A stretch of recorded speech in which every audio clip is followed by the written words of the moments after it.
Street names basically have two functions, a practical one and the symbolic one based on what it is named after.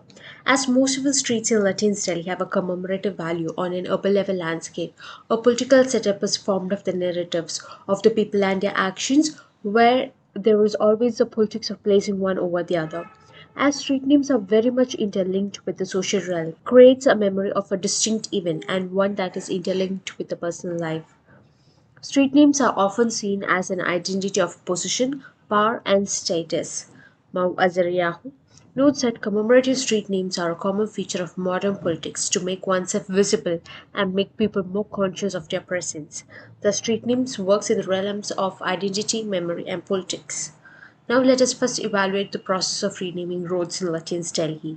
According to the guidelines of NDMC, it is seen that in the process of renaming roads that will be considered for naming after eminent personalities. So who decides that a particular person is an eminent personality and on what basis a person becomes an eminent personality? Names which are part of history will not be altered. Who decides what is part of history and what is not?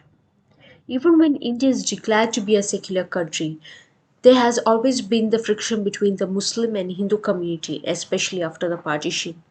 This friction is even reflected in the streets of Lutyens Delhi as well, through the attempt to include the name of Dara Shikoh, a Mughal ruler, in the streets of Lutyens Delhi, as he is known for his forward thinking and religious harmony.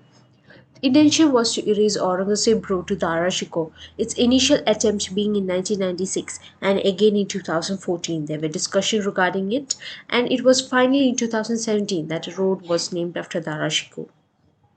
Aurangzeb, on the other hand, is known for executions and demolishing Hindu temples.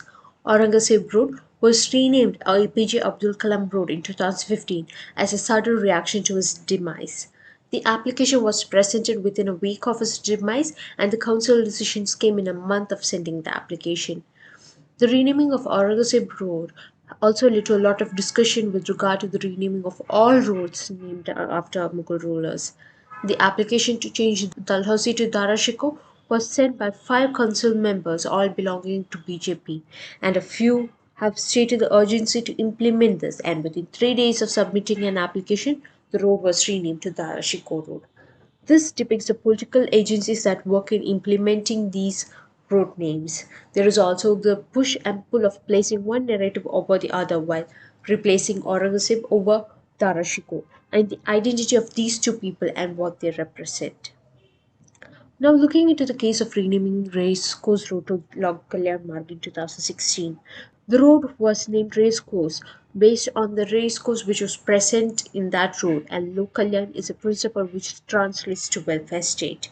It is interesting to know that it was initially discussed to be Ekatma Marg, a principle by Deen Dayal Upadhyay as part of centenary celebrations. Meenakshi Lekhi, a BJP lawmaker, noted that everyone is inspired by the change and the race course doesn't match with Indian culture. So the question is, who decide what is Indian culture? It is the only road named based on principle after the axiom Kartavyapath and Janpath.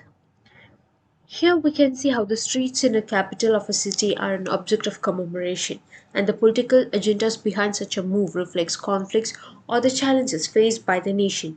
So in a democratic country, why can't the roads of a capital city be named in an inclusive manner rather than imposing political agendas?